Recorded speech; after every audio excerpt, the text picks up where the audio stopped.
Mubarak for you is my prayer. May you keep ascending success stair. Mubarak for you is my prayer. May you keep ascending success stair. Alhamdulillahi Rabbil Alameen. Wassalatu wassalamu ala Sayyidil Mursaleen. Amma ba'd, fa'audhu billahi min shaitanir rajim. Bismillahir Rahmanir Rahim. Assalatu wassalamu alayka ya Rasulullah. Wa ala alika wa ashabika ya Habiballah. Assalatu wassalamu alayka ya Nabi Allah. Wa ala alika wa ashabika ya Nur Allah. The final messenger of Allah sallallahu ta'ala sallam is reported to have said that whoever sends salat upon me 10 times in the morning and 10 times in the evening, he shall receive my intercession on the day of judgment. Sallu ala al-Habibs. You know, as Muslims, we have busy lives. You know, everyone's busy. You know, we're always running from here to there. You know, we've all got busy routines, and nowadays people are talking about how can you do two things at one time, how can you multitask, and how can you try and squeeze in as much during the day. And whatever your lifestyle is, no matter what it is, unless you actually use your tongue as part of your work, and some people do, that they are speaking all day long, if you're not doing that, then you can multitask by driving, by waiting, by lifting, by working, whatever it is, and sending the park upon the Prophet of Allah. So try and make it part of your daily routine. As Muslims, we should never have wasted time. We should never waste any time because we don't know how long we've got. So try and utilize this time, and one of the best ways is sending Durud Pak, and who knows that one extra Durud Pak that we recite might make all the difference on the Day of Judgment. My dear Islamic brothers and viewers of Madani Channel, Rashid al-Qadri, rahmatullah ta'ala, he was an accomplished scholar, and he was a great lover of the Prophet of Allah sallallahu alaihi wasallam. And he wrote that there was once an oppressive king. And this oppressive king, he owned a beautiful garden. And in the middle of the garden, there was a fountain and a spring. One day, the saintly Sheikh Muhyiddin Chishti came across it. He went into the garden, he performed the wuzu there, he offered salah there, and then he sat there and began to recite the Quran. After a while, there was a big commotion. A lot of sound could be heard. People could hear a lot of horses' hooves and sound and everything. And the king and all of his courtiers, they all came into the garden. And the king saw from the back this person who was worshipping Allah. And he said, who has given him permission? Who has given him permission to come into my garden? Who does he think he is?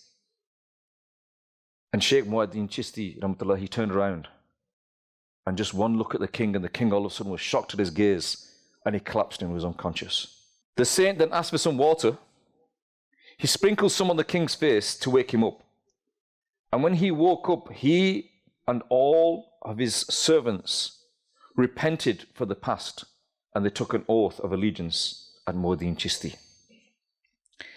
The renowned saintly saint, Sheikh Muhyiddin Chishti, is also known as Khwaja Gharib Nawaz. And he passed away on the 6th of Rajab.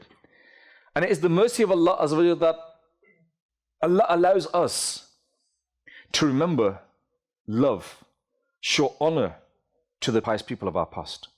You know, as Muslims, unfortunately, what happens is we feel that we haven't got a past. We haven't got a history, but we have such a rich history. We have such a rich heritage. And what happens is many of our youngsters, even many of our elders, don't know about that rich heritage. And instead, what happens is we've created role models in other people because we think, oh, in Islam, there's no role models. We don't know about our pious predecessors. We don't know about these saints. We don't know about the companions of the Prophet of Allah sallallahu alaihi wasallam. And I've used this example many, many times. I'll use it again today. If I was to ask the youngsters here today to name me 10 football players, they could probably do it. Name me 10 football players that play for England, you could probably do it. Name me 10 football players that play for a specific team, you could probably do it. 10 cricketers, 10 politicians, astaghfirullah, 10 actors, 10 singers. But these same people that are here, the Muslims that have Allah Azza wa Jalla has blessed to come to the house of Allah, ask these same people to name those 10 companions that were guaranteed paradise. The Ashra Mubashra, how many of us can do that? How many of us can name 10 companions of the Prophet of Allah sallallahu alaihi wasallam? How many of us can name 10 prophets of Allah? And this is a sad state that we don't know about our rich heritage. We don't know about the prophets. We don't know about the companions. We don't know about our pious predecessors. And so by coming to these gatherings, by reading these books, and inshallah we'll become aware of our rich heritage, these role models that we can look up to. And one of these role models that we're going to talk today is about Khwaja Gharib Nawaz. But in doing so, we're talking about our people of the past and how we love them and how we respect them. And the Prophet of Allah sallallahu alaihi wasallam says that I love those who love one another to please me. To love someone just to please Allah, to love someone just to please the Rasul, to please the final Prophet of Allah sallallahu alaihi wasallam will make Allah happy with you and will make the final messenger of Allah happy with you as well. It is stated that on the Day of Judgment, those who love each other just to please Allah. Because nowadays what happens is we have friendships with each other because, I want something from him. He's a rich person. He's a politician. He'll get my, council grant. He'll get my planning permission. He'll do this for me. And so we make these friends out of people because we're looking for personal gains. Rather than loving someone purely for the pleasure of Allah, rather than helping someone purely for the pleasure of Allah, rather than going to someone purely for the pleasure of Allah, we're doing it for reasons. The example is where you come to the Salatul Janazah. When you go to a Salatul Janazah, why do you go? Do you go there because if I don't go, then the family will be upset? Yeah? If I don't go, what will they think of me? And so when I go there, I make sure that I go to the front and they can see my face. Yeah? We're not going there to see the dead body. We're going there to make sure that the relatives can see that, I'm here, I did come, and that's our intention. That should not be our intention. Our intention should be go there because it is a duty upon us to go there to pray for the deceased, to do dua for the deceased, to reflect over the person that's passed away, to think about death, but unfortunately that's not our reasons. So we need to get our reasoning right. We need to love each other for the right reasons. We need to care for each other for the right reasons. It is stated that on the Day of Judgment, those who loved each other to please Allah shall be on pillars of red rubies, with 70,000 rooms upon each pillar. When they look downwards, the beauty shall fill the homes of the people of paradise, the way the sunlight fills the homes of the people of the world. The people of paradise will say, come, let us visit those who loved each other for the sake of Allah. Then they will see the faces shining like the moon of the 14th night. They shall be wearing green clothes, and it will be written on their foreheads, which mean that these are those who loved each other for the sake of Allah. The Prophet of Allah sallallahu alaihi wasallam gave a beautiful example. He said that a person set off to meet someone that he knew, his Muslim brother. Allah Azza wa Jalla sent an angel in the form of a human being to be on the path where he was going. And when the person passed, the angel said to him, where are you going? And the person says, I'm going to meet my friend, my brother. And the angel said to him, are you going there for a reason? Is there any task? And the angel said, no. There is no reason, there is no task. Is he related to you? The person said, no, he's not related to me. Has he done any favor upon you, so because of that you need to go and see him? You're returning a favor. No, he's not done any favor. Then he said to him, so then why are you going to visit him? Why are you going to visit this person? And the person replied that I love him for the sake of Allah. The angel then said, without doubt, I'm an angel sent by Allah Azza wa Jalla, and I've come to inform you that because you love someone to please Allah, by way of this, Allah loves you. Allah loves you. These are the blessings, my dear brothers, of loving one another for the sake of Allah. Ask the Muslims of the world why. Why do people around the world nowadays talk about Sheikh Abdul Qadir Jilani Rahmatullah? Why do we talk about Data al-Jawairi? Why do we talk about Khwaja Mu'uddin Chishti? Why do we talk about Sayyidi Ala Hazrat? Because we love these people, respect these people, look up to these people. These are our pious predecessors. But at the same time, we know you've heard these names. You've heard the name Data al-Jawairi. You've heard Sayyidi Ala as a name. You hear Khwaja Gharib Nawaz. But do we know anything about these people? Again, I keep on re-emphasizing this. And this is our duty to find out about our past. Every devotee of the Prophet, every devotee of the saints will say that I love those pious people for the sake of Allah. If you meet a pious person, they will tell you that they love Sheikh Abdul Qadir Jilani Rahmatullah. Why? because he was a person of Allah. They love Data Allah Jibri, Rahmatullah. They love Khwaja Gharib Nawaz. They love Sayyidi Allah Hazrat Rahmatullah. Because these people were the pious people. These are the people that we look up to. And the Prophet of Allah Sallallahu Alaihi Wasallam said that a person will be with whom he loves. You'll be with who you love. And the question is, who do we love? Who do we follow? You know, when we enter that dark and lonely grave and you're asked about your deen, what is your deen? Who is your Rabb? Man Rabbuka, ma dinuka. Who is your Lord? What is your deen? Your body will not be able to lie on that day. You'll not be able to lie on that day. And when you're asked about your deen is your way of life. How did you live your life? I lived my life as a football supporter. I lived my life as someone that worshipped. You know, who did you worship? Instead of saying I worship my Rabb, I worship money. I worship women. I worship success. I worship power. These things meant more to me than my Rabb. Money meant more to me than my Rabb. And again, the body will speak the truth on that day. I pray to Allah that Allah gives us the opportunity to live our lives in such a way that when we enter that dark and lonely grave, we can give the correct answers.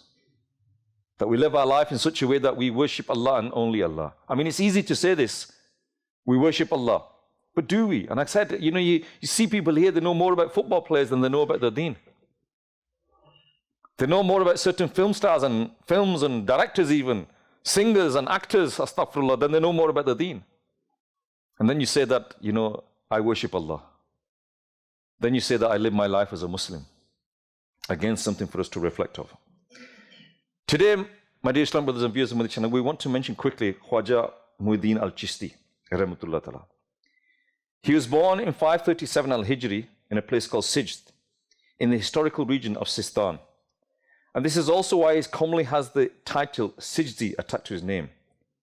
His birth name is Hassan, and his famous titles include Mu'al-Din, Khwaja Gharib Nawaz, Sultan al-Hind, and Atar al-Rasul. His title Khwaja is a Persian name meaning chief or master. And he's also that his parents, both of his parents, were direct descendants of the Prophet of Allah Sallallahu Alaihi Wasallam. He passed away at the age of 96 on Monday the 6th of Rajab. His students were waiting outside his room for him to come out for Fajr. And then when he didn't come out for Fajr, they went inside and they saw him that he'd passed away. And it was written on his forehead that the beloved of Allah has passed away in the love of Allah. And he is buried in a city in India that we all have heard of called Ajmer. Now, Khwaja Muhyiddin Chishti, rahmatullah ta'ala, he loved Islamic knowledge. He was only 15 when his father passed away, after which he received an orchard and a watermill inheritance, and he sold both along with every other possession that he had, and he gave it to the poor. After that, he set out to learn Islamic knowledge. It's stated that he went to Samarkand first of all, and he memorized the Quran. His initial learning was overseen by Sheikh Sharafuddin, rahmatullah ta'ala, and his passion for knowledge increased the more he learned. We see again from these pious people, all the people that we talk about, all of our pious predecessors that we know, that we've heard their names, they had this thirst for knowledge inside them, wanted to know more, wanted to acquire the knowledge of the deen, something that nowadays we don't have inside us. We want to find out how we can get more benefits. We want to find out how we can get this cheaper or that more, whatever, or we can sell more. But we're not interested in finding out more about our deen. Acquiring the knowledge of the deen, the knowledge of the Quran. Again, this is something for us to reflect on and think about. Khwaja Muhyiddin Chishti once said that I met my sheikh in Baghdad Masjid. Some of the most accomplished scholars on earth were around him. I ensured to show utmost manners. He said to me, offer 2 rakat of salah, which I did. He then told me to face the Qibla and recite Surah Baqarah. Again, I did. I was told to recite Salat upon the Prophet of Allah Sallallahu Alaihi Wasallam 21 times, and I did. He then said to me that our way is to strive for one day and night and spend the entire day and night in worship. I did as I was told. He told me to look to the sky after doing all of this and said to me, how far can you see? He said, I can see up to the Arsh of Allah. He told me to look at the ground and said to me, how far now can you see? I said, I can see the lowest terrestrial level around the ground. He then said to me, recite Surah Ikhlas 1,000 times. And once I finished, he told me to look at the sky again and asked me, how far could I see? I answered, up to the veil of grandeur. He said for me to close my eyes, which I did. I opened them, and when he told me to do, after this, he told me to look at his finger. He said, upon which I saw 18,000 worlds. My sheikh then told me to pick up a nearby brick, under which I found a huge amount of gold coins. Take these, he said, and distribute them amongst the poor. Allahu Akbar. This is the status of our pious predecessors, the rank that they had, the status that they had. And one of the many excellences and qualities of all of our pious predecessors was that they called people to Islam. They invited people to the path of righteousness. And they say that, the scholars have said that no prophet was sent to India, which meant that there was a great need for the message of Islam to be conveyed there. And without any doubt, Khwaja Mu'addin al-Chishti was not a prophet. That is a very important point. But he was a true follower of the final prophet, and he was given the responsibility of spreading Islam in India.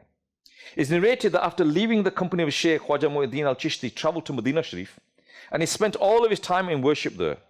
One day he received the glad tidings from the Prophet of Allah, sallallahu alaihi wasallam, who said to him, Mu'addin, you are a helper of our religion. I have given you the sainthood and sovereignty of India. Go to Ajmer. Your presence will banish irreligiousness and brighten the glow of Islam. He then went to India. He then went to Ajmer, and he traveled there, and he called people to Islam, and he said that through his travels, approximately 9 million people accepted Islam. 9 million, it's an easy number to say, isn't it? 9 million. Nowadays we think someone's great that they've converted 2 people to Islam. And how did this happen though? You know, we look at our pious people and how people came to Islam, and it's something for us to reflect on. You know, I remember many years ago, I was working in an office, and you know, when you have desks facing each other, and the desks were facing each other, and the person that was opposite me, when I got talking to him, I found out that he was an atheist, someone that did not even believe in the Creator. So I started talking to him and saying to him that, you know, the stars, the moon, the sea, you know, the human body, how perfect the human body is, and all of these things. And he said, he just wasn't interested. And eventually he said to me something, and it made me think. He said to me that, look, I had a hobby, I still have a hobby, where I buy and sell cars sometimes. And he said to me, would you ever buy a car without seeing it? I said, no. He said, you would never buy a car without seeing it, yet you're expecting me to believe in the Creator without seeing it. And I thought, you know what, it's a good answer. And for a few seconds I was like, what do I say to this? But then I thought about it, and I thought, no, I would. I would buy a car without seeing it. 2 conditions. Condition number 1, it's cheap. It's a bargain. Condition number 2, the person that's telling me about the car on the phone, that it's this car, it's this, he's an honest person. If that person is honest, I will believe him, and I will buy the car without seeing it. Now, as Muslims, what are we offering? We're offering a bargain. We're offering paradise. We're offering everything that any person could ever wish for. The problem is the salesman. The salesman is not honest. The person who's presenting Islam is not honest. The person who's telling people about Islam, he's not honest. And if you look at how people came to Islam, it's because that person in front of them, they did not go away and study the Quran. They did not compare the Quran to science or Quran to other books. They didn't do this. Some fortunate ones read the seerah of the Prophet of Allah sallallahu alaihi wasallam, they became impressed. The majority of people that came to Islam, they came to by looking at the people in front of them. So every one of us, me, you, every one of us that are here today, and all the Muslims, you are all effectively ambassadors of Islam. You all represent the deen of Islam. Whether you like it or not, on your forehead it says, I am a Muslim. And people look to you. So when you do something wrong, it's not Ali's done something wrong, it's not Abdullah's done something wrong, it's these Muslims have done something wrong. You're all representatives of your deen, and you need to be aware of this. So if you cannot do anything to promote the deen of Islam, then at least don't do anything to damage the image of Islam. Every one of you represents the deen. Every one of you is an ambassador. Many times I've worked in offices, and there used to be a drinking culture in this office that I worked. Every Friday they would go to the pub, and when I said I don't go, they said why? And I said, I'm a Muslim, I don't drink. I don't drink alcohol, I'm not going. And they said, well, he goes. And they pointed at other Muslims in the office that are going. We need to at least present the image of Islam to people. We are living in a country where Islam is a minority. Whose responsibility is it to spread the deen of Islam? The people that are sat in this room and the people that are watching now on Madani Channel, except for the Sayyids, if we go back in our history, and maybe some people that are related to the companions of the Prophet, the people say that I'm related to Sayyidina Abu Bakr, Sayyidina Umar, Sayyidina Ali, people are related to them, they can take the tree back to them. Other than them people, the majority of the people that are in this room, you go back in your history. Go back 100 years, go back 150 years, go back 200 years, and you'll find someone that was a non-Muslim. You'll find someone that maybe he was a Hindu, maybe he was a fire worshipper, maybe he was an atheist. Just for one moment, think about that day. Now the thing is, we don't even know what day it is. Think about that day that somebody left their home, met your ancestor, and we don't even know which ancestor it was, met your ancestor and invited them to Islam. Allahu Akbar. What a beautiful day that is. You know, if we knew that day, we would celebrate that day. That our ancestors came to, and because of that day, I'm standing here today. Because of that day, you are sitting here today. Now that person that invited your ancestor to Islam, if you thought, nah, not today, I'm busy. I've got my business to do. I want to go and play football. I want to go and do this. I want to go and do that. Where would me and you be today? Where would me and you be today? If it was not for them people, our ancestors, that person, and we don't even know who that person is, but that person is resting in his dark and lonely grave now. But inshallah, Azza wa Jal, through the mercy of Allah, through the efforts that he put in bringing my ancestors to Islam, I pray to Allah Azza wa Jal that Allah makes his graves from the graves of the Garden of Paradise. Now the question is, they did their job. What about me? Don't I have a duty now to carry on, to spread the message of Islam, to invite people to the path of righteousness, to call people into the masjid? To call, all right, if we're not capable of talking to the non-Muslims, but at least call the Muslims into the masjid. Isn't this our responsibility now? I don't have to tell you. I don't have to tell you what is happening out there. I don't have to tell you what's happening on the streets of Leeds every day. I don't have to tell you these things. You know these things. Unless you live in a bubble, which I don't think so. We all know what's happening out there. We all know the problems our youth are facing. We all know the problems that are being faced around the world. But what are we doing about it? Are we not concerned what is happening to our children? Are we not concerned what is happening to our sons? Are we not concerned what is happening to our daughters? There was a time maybe 10, 15 years ago, whenever we used to do a speech, we'd say, worry about your sons, worry about your sons, worry about your sons. Now it's worry about your daughters as well. And the Prophet of Allah sallallahu alaihi wasallam said that we should be like one ummah, one body. That if one person is in pain, we should all feel the pain. We don't. We don't feel any pain. We don't care what's happening to our fellow Muslim brothers and sisters. Not only here in Leeds, but forget Leeds, all around the world, we don't care. Yes, we'll see a video or something on social media where something's happening, and for a few moments our hearts get hard. We get pain inside us, we feel something, and then after 5 minutes, back to normal. You know, someone said to me once that it's as if the ummah has been given a massive anesthetic. You know, when you go to the dentist and they give you an anesthetic, after they give you an anesthetic and they dig your teeth out, pull your teeth out, you don't feel anything. And he said it's as if the ummah has been given an anesthetic because they don't feel any pain. They don't feel what's happening to the ummah around the world. They're not concerned about what's happening to people. They're not concerned that our youngsters, what they are involved in today, they're not concerned that the fact that in Europe, and England is in Europe, yeah, the divorce rate of Muslims is more than 50% now. People who don't take drugs are a minority now. I cannot remember the exact figure, but I think it's something like 50,000 single mothers every year in the UK. This is happening. Do we not know this is that? Yes, we know this is that, but the question is, what am I doing about it? You know, there's a saying in English, I'm all right, Jack. Yeah, I'm all right, so I don't care. Is that how we should be? That as long as I'm all right, I don't care about anybody.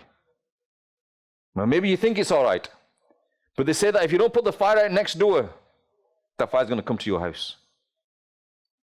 And when it comes to your house, it might be too late. We need to do something now to protect our iman. We need to do things now to call people back into the fold of Islam. Last year when the survey happened, the census results came out and people were so happy. Oh, as Muslims, our percentage in the country has increased. We've gone from this number of millions to this number of millions. Subhanallah. But look at the figures. Look at how quick atheism was rising. Look how many people left the beliefs and became atheists. Are you not concerned about this? Are you not concerned about what is happening in schools with the LGBT agenda? Are you not concerned about the sex education that's happening to our children? And you're not concerned about this? After, sit with me and I'll show you folders on my phones of what is being taught in schools. Taught to our children in these schools. What are we doing about it? Not my problem, is it? I'm okay. My child's okay. You know, I remember I was in Canada last year.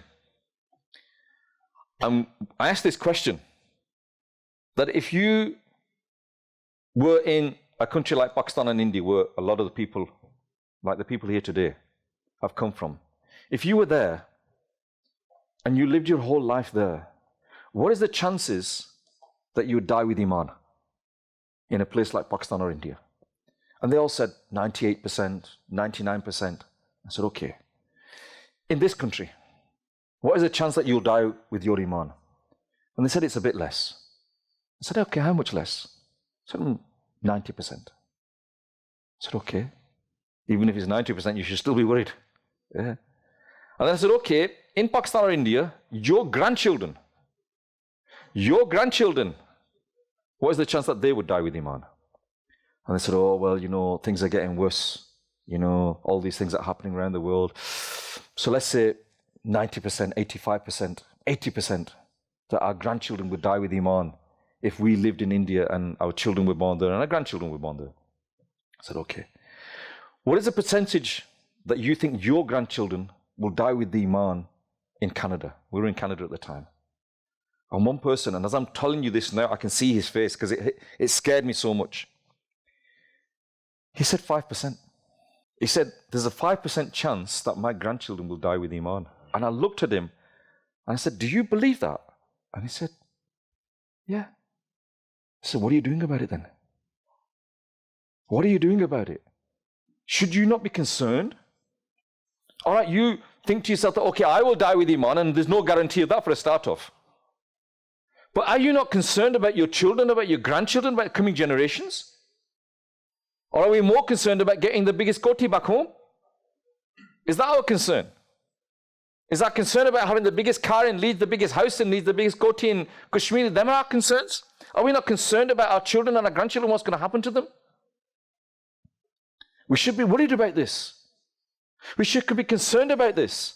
And we should try and do something about this.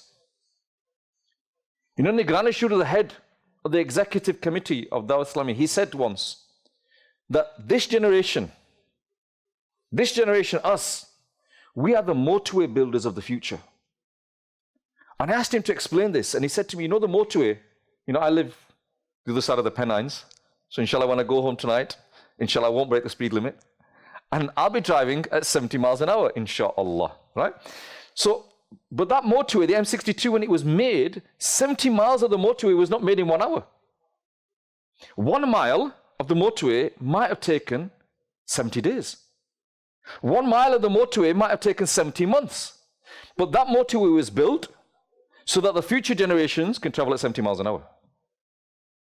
Our responsibility. We are the motorway builders of the ummah of the future. We should be building these educational establishments, the madrasas, the jamias, the schools. We should be building these masjids. We should be building these things so that future generations can safeguard their iman. Yes, it will take time. Yes, it will be a lot of effort. It's not easy. It's not easy building masjids. It's not easy building madrasas. It's not easy building all these things. But if we don't do this, what guarantee have you got for your future generation? And think about it, the majority of the people that are in this room now, I'm looking around me, other than a few senior elders that are sitting here, we're all of a similar age. We're all like the second generation, or maybe even the third generation. You know, our elders that came to this country in the 60s, Yeah, they came to this country. What did they have with them? Nothing.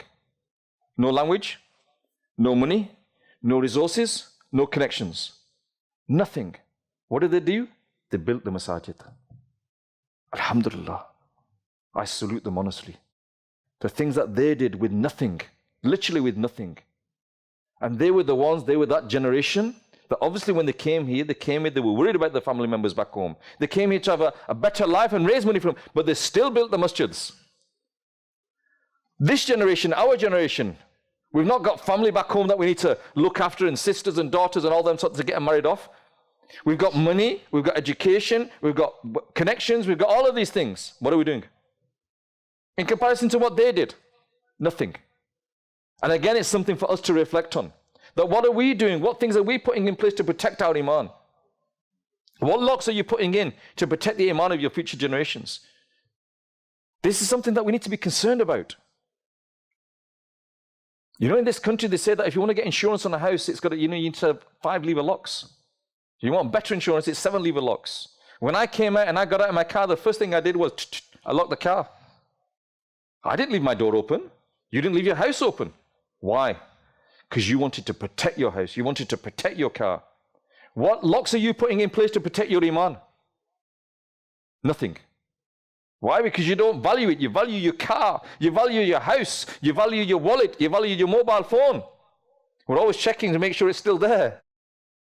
But we're not valuing our iman because we don't value it. And we need to be aware of these things, and we need to put them locks in place. We need to protect our iman. And in the same way that they say you get insurance with 5 lever locks, our deen gives us the 5 levers. Every day, 5 daily salah will lock your iman. They say that if you go into a better insurance policy, the 7 levers and the 9 levers, we'll give you the 7 levers. The hajjat, chash, the ishraq, the hajjat, awabeen, read the Quran, all of these things, what are they? Putting locks on our iman. And we need to put them locks on our iman to protect us. When it comes to the month of Ramadan, we read the Quran during the month of Ramadan, and unfortunately in a lot of us, the mindset has become that the Quran is something that we read in Ramadan, after Ramadan, forget about it.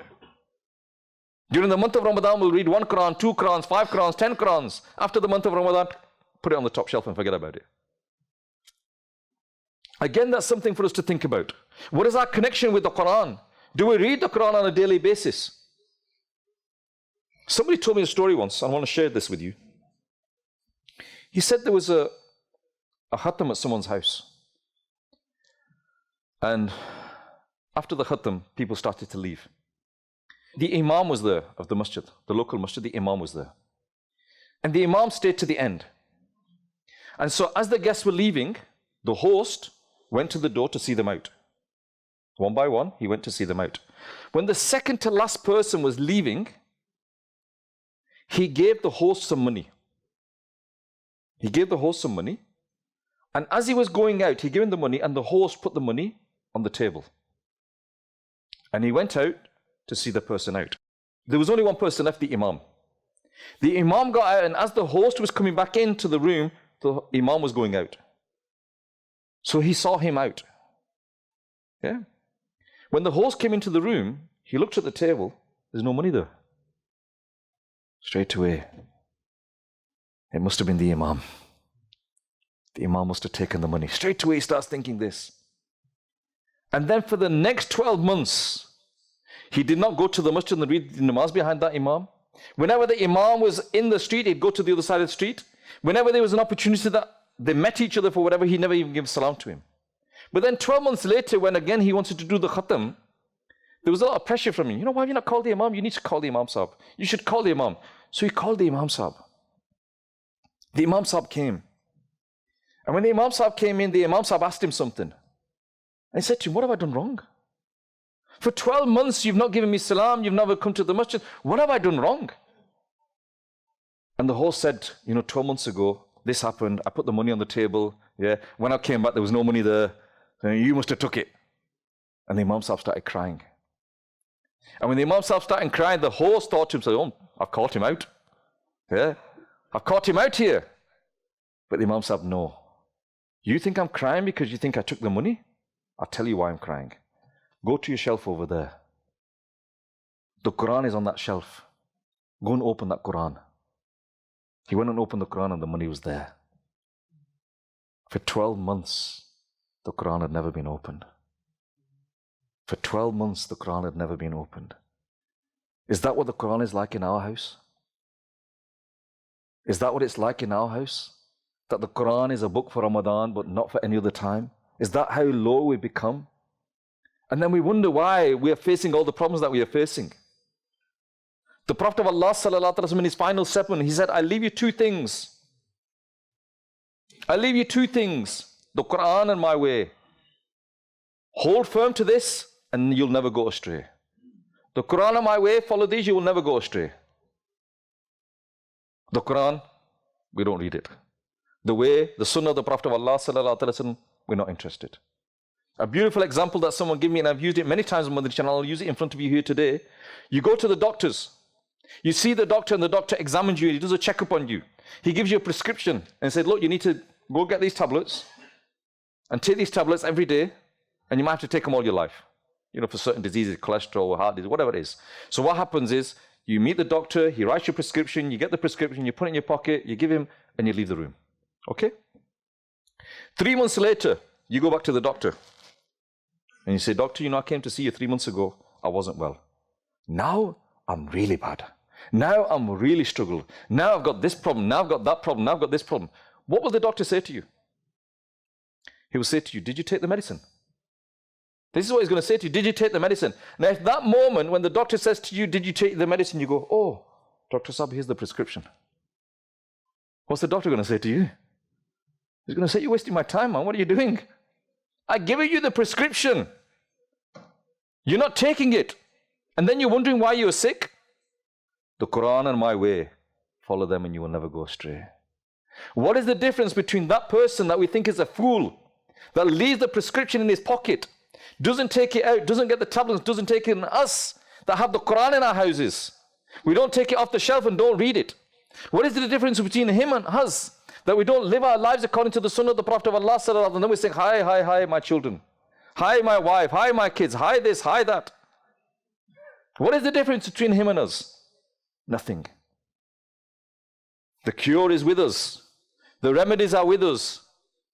The protection is with us. The vaccines are with us. Everything is with us. But we don't want it. And then we wonder why. My dear brothers, we need to make a change in our life before it's too late. We need to attach ourselves to the Quran before it's too late. We need to attach ourselves to the Deen of Islam before it's too late. And we need to bring people, call people to the fold of Islam. Call people to the masjid. Call all the Muslims there. And never give up on anybody. Never think anybody's too far gone. I can't, you know, I'm not bothered. Forget him, he's too far gone. He's such a dodgy person. He's this, he's that. Never ever think like that. Never ever think like that. And never judge people as well. You know, if a person comes into this masjid right now, and you say to me, brother, he is the biggest drug dealer, he's the biggest crook in Leeds, he's the biggest this, we should welcome him with open arms. We should welcome him with open arms, because I've heard of stories where people have gone to the masjid, someone's made their mindset, they've gone there, and the way we've looked at that person, oh, cha, he's coming to rob us, he's coming to do this, he's come to that, he's gone away and he's never come back to the masjid again. We should never turn anybody away. We should never look at who knows who is the best in the sight of Allah. A true story I can relate to you happened many years ago, maybe 15 years ago in Scotland. A person, he was known alcoholic. Everybody knew him, Muslim, knew him to be an alcoholic. And there was a muballigh that every week would say to him, come to the Ijtima, come to the masjid, come to Jummah, come, and no, forget it. You know, he wasn't listening to him. But then one week, something happened where he said, okay, I'll come. It was on the day of Friday. And I said, okay. And he said, but I need to go home, I need to get changed, I need to have a shower, and then I'll meet you at the masjid. Now the muballigh, he was very clever. He thought to himself, if he goes home, he's gone. Right? He said, no, I'll come home with you. Yeah? I'll come home with you. I'll come home with you, you get changed, you have your shower, and I'll take you to the masjid. So he went there. He changed his clothes. This is a true story. Changed his clothes, had a shower, changed his clothes, got ready, came to the masjid. He put one foot inside the masjid. And before he got to the saf of the masjid, he had a heart attack and died in the masjid. Now our iman tells us that it is in our destiny where we're going to die. But if we give up on people and don't invite people, then what's going to happen? We need to call people back to the Deen of Islam. Invite them to the masjid. Invite them to the weekly ijtimas. Invite them here. Dawah Islam is here. Why? To protect ourselves, to safeguard our iman. And we should all be concerned about this.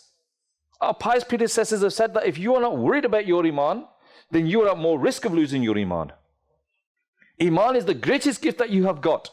But are you concerned about it? And we read about the pious predecessors and how they invited people to Islam. Again, it's there for us. Reflect and think, where am I going? What is my destination in life? You know, in our hearts, we all have a compass. We all have a compass inside our hearts. And if you look at that compass, it'll tell you which direction you're going. You know, when I get back on the M62, when I get back on the M62 from Leeds, let me get this right. When I get back on the M62, if I had left, I'm going to end up in Hull. Yes? If I had right, I'm going to end up in Manchester. So you know, I can see which direction I'm going in. You need to look at your lives and ask you, which direction am I going in? If I continue in this direction, where will I end up? And be honest with yourselves. Because if you're not honest with yourselves, you'll never succeed. You need to be honest with yourself. You need to do your own, blood test if you want. You know, when you do a blood test and the doctor does these blood tests and it comes back and it says you've got cholesterol, you've got this, and what happens is you make a change in your life. You stop eating the fatty foods. If you've got sugar problem, you stop eating the sugary foods and you make a change in your life. And if you say, forget that, what's going to happen to you? You're going to get very ill. In the same way, you need to look at yourself. Do I read my salah? Do I fast? Do I read the Quran? Do I commit the sin of backbiting, lying, cheating, swearing? Do I do all these things? If I do, what am I going to do about it? Or am I just going to ignore it? And the results are there. It's your decision. I cannot force you to do anything. There's a saying in English that you can lead a horse to water, but you cannot make the horse drink the water. Dawat Islami can tell you. Dawah Islami can make you thirsty. Dawah Islami can make you understand, but Dawah Islami can't force you to do anything. You have to make that decision. You have to win that war. And Amir Sunnah on Madani Channel, many times he said that the war against shaitan will continue. What is the war against shaitan? The war against shaitan is not, I'll give you all a baseball bat and we go on the main road here. No, that's not the war against shaitan. The war against shaitan is, and I can't see the screen, the next battle for shaitan is at, 7:15? Something like that? 8? 8:14. What's the Jamaat time? That's the first battle. That's the first war against shaitan tomorrow morning. Tomorrow morning the question is who's going to win that battle and who's going to lose that battle. The second battle at Zohar times, third battle Asr time, fourth battle Maghrib time, fifth battle Isha time. These are the battles that you need to win. And tomorrow morning when you get up and you're having your cornflakes and your toast, or you're having your paratha, your anda, or whatever it is, ask yourself, did I win the battle this morning? Or did shaitan win the battle? And if you won the battle, enjoy your breakfast. If you didn't, then think and reflect, where am I going? I pray to Allah Azza wa Jalla, if I've said anything wrong, may Allah Azza wa Jalla forgive me. And I pray to Allah Azza wa Jalla that Allah give me and you the ability to think. Me and you the ability to reflect. Me and you the ability to plan and live our lives in the way that Allah Azza wa Jalla is pleased with us. Ameen bijahin Nabil Ameen. Sallu ala al-Habib. Mubarak for you is my prayer. May you keep ascending success. Stay, Mubarak for you is my prayer. May you keep ascending.